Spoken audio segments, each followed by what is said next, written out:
नमस्कार। Take Sanju channel पर आप लोगों का स्वागत है। आज मैं मुख्य रूप से एक महत्वपूर्ण सूचना के साथ उपस्थित हूँ। यह सूचना किसी रेलवे भर्ती बोर्ड से निकलकर तो नहीं आ रहा है, बल्कि साउथ वेस्टर्न रेलवे के हेडक्वार्टर हुबली द्वारा एक अभ्यर्थी को सूचनार्थ दिया गया है। अभ्यर्थी ने अपना नाम और पता न बताए जाने के शर्त पर प्राप्त सूचना को हमें साझा की है। उक्त अभ्यर्थी रेलवे भर्ती बोर्ड बेंगलोर में जनवरी 2014 के केंद्रीयकृत रोजगार सूचना में स्टैंड बाई के रूप में चयनित हुआ था। उन्होंने SWR के हेडक्वार्टर से यह पूछा था कि मुख्य सूची यानी मेन पैनल से कितने अभ्यर्थी नॉन टर्नअप रहे। यह सूचना केवल एक कैटेगरी के लिए एवं एक ट्रेड फीटर को दिया गया है, लेकिन इस सूचना से डिवीज़न अथवा वर्कशॉप क्या कर सकते हैं, इसकी जानकारी हमें प्राप्त होती है।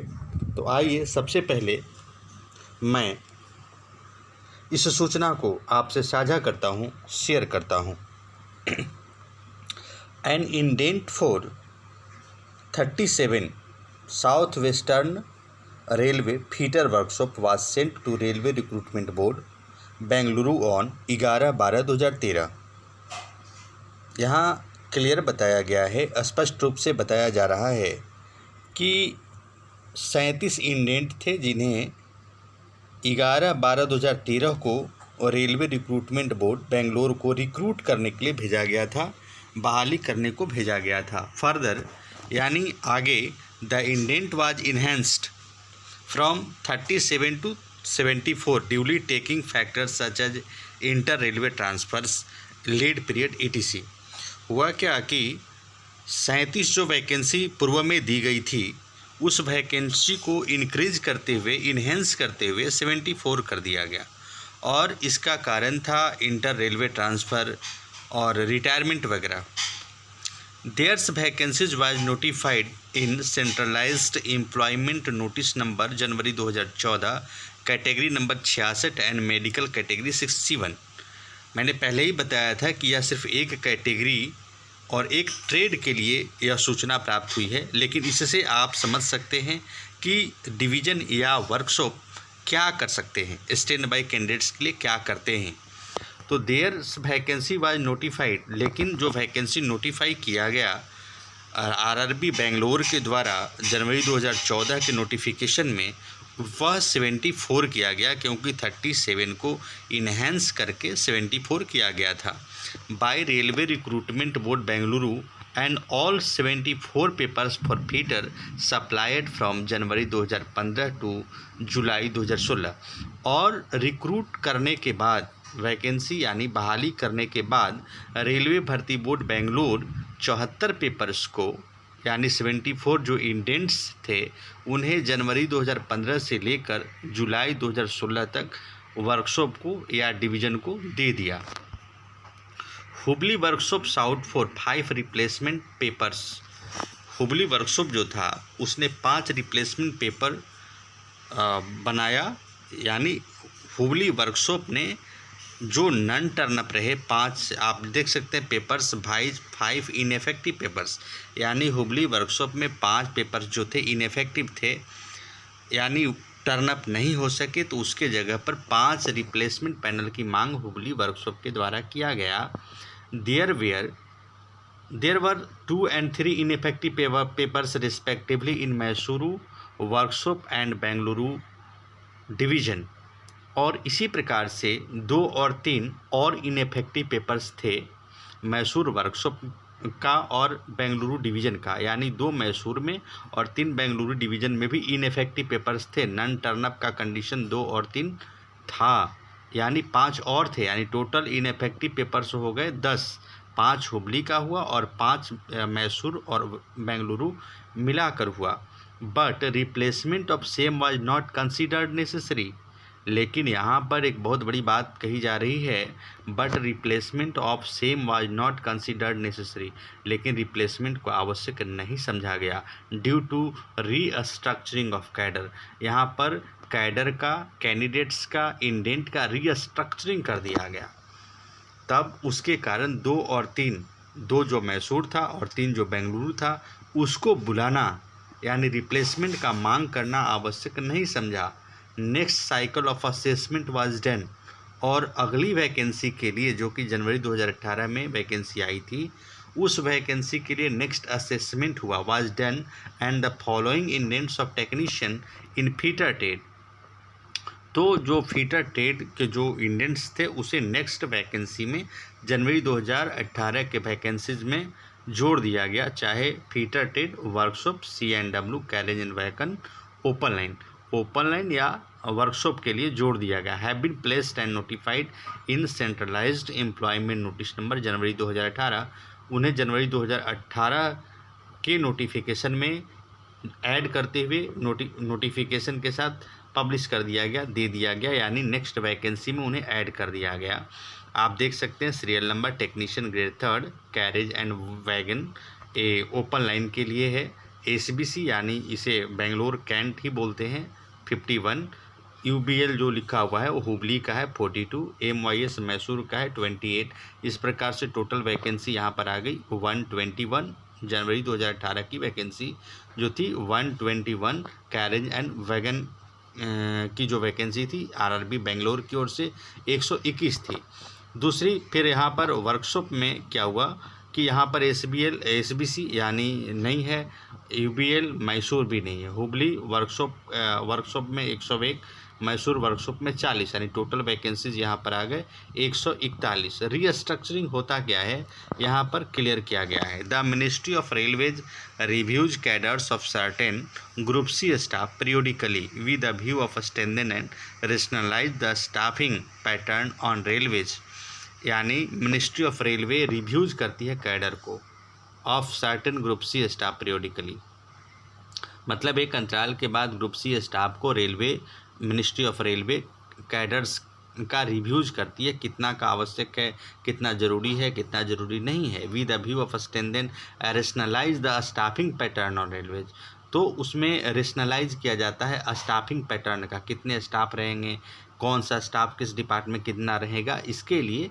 एक रेशनलाइज किया जाता है।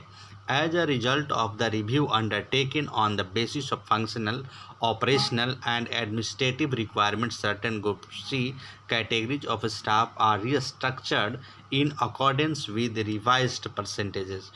तो इसमें होता क्या है कि as a result of the review जब होता है तो अंडरटेकिंग किया जाता है on the basis of functional, चाहे कोई फंक्शनल हो, ऑपरेशनल हो, एडमिनिस्ट्रेटिव हो, यानी प्रशासकीय विभाग भी हो, उसमें जो रिक्वायरमेंट्स होते हैं ग्रुप C में categories of staff are restructured, तो रीस्ट्रक्चर किया जाता है, यानी इसके कारण यानी रीस्ट्रक्चरिंग किया गया, और रीस्ट्रक्चरिंग में इंडेंट्स को कम कर दिए गए, आवश्यक नहीं समझा गया। आप देख सकते हैं कि इग्नोर किया गया 2 मैसूर का और 3 बेंगलुरु का, ये 3-2-5 जनवरी 2014 में, जबकि अभी RRB बेंगलोर के द्वारा जब प्रश्न पूछा जाता है किसी उस कैंडिडेट से, मैंने बात की कि अब आप यदि RTA लगाते हैं तो क्या जवाब दिया जाता है, तो कहा जाता है कि बेंगलोर तो रिप्लेसमेंट पैनल बनाता है लेकिन कहीं से इसका डिमांड नहीं आया है, ना कोई रिप्लेसमेंट का डिमांड आया है, ना ही कोई इंडेंट का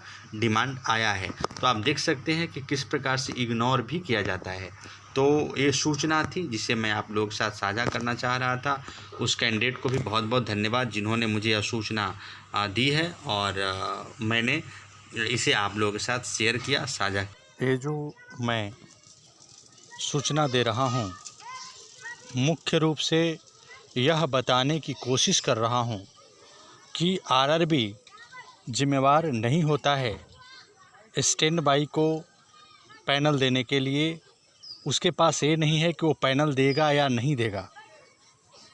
स्पष्ट रूप से आप समझ लीजिए, जब तक वर्कशॉप या डिवीज़न हेड क्वार्टर को डिमांड नहीं भेजेगा तब तक वहाँ से CPO chief personnel officer RRB को नहीं भेजेगा, और आरआरबी को कोई दिक्कत नहीं होती है। जैसे ही हेडक्वार्टर या सीपीओ के द्वारा डिमांड किया जाता है, आरआरबी तुरंत ही पैनल इशू कर देता है, यानी पैनल पब्लिश कर देता है, दे देता है।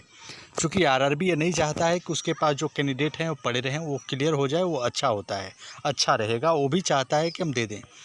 तो सबसे पहली बात तो वर्कशॉप और डिवीज़न, इस पर बको ध्यानम यानी बहुत ही कंसंट्रेशन के साथ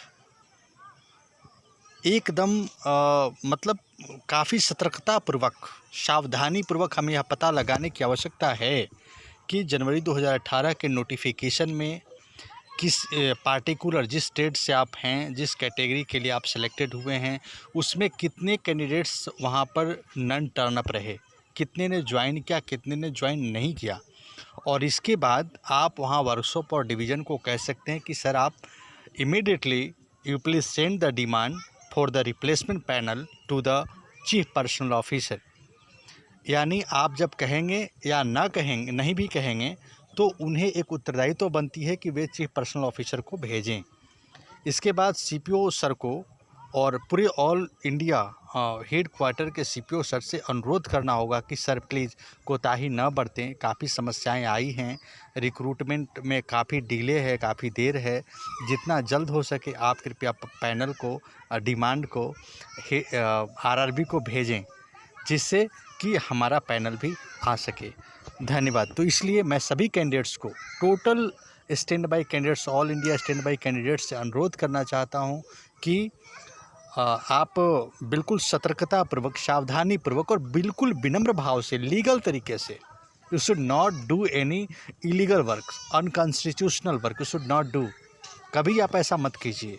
आप बिल्कुल, मैं काइंडली रिक्वेस्ट कर रहा हूं कि बिल्कुल विनम्र भाव से, लीगल तरीके से आप यह डिमांड करें कि हमें जो हमारी जो नोटिफिकेशन की जो कंडीशन है, नन टर्न अप जो कैंडिडेट्स रहे हैं, उसका जो डिमांड है रिप्लेसमेंट के लिए हेडक्वार्टर को भेजा जाए, और फिर हेडक्वार्टर से कहा जाए कि हेडक्वार्टर जो है वो, यानी सीपीओ सर से कहा जाए कि वे बोर्ड को भेजें।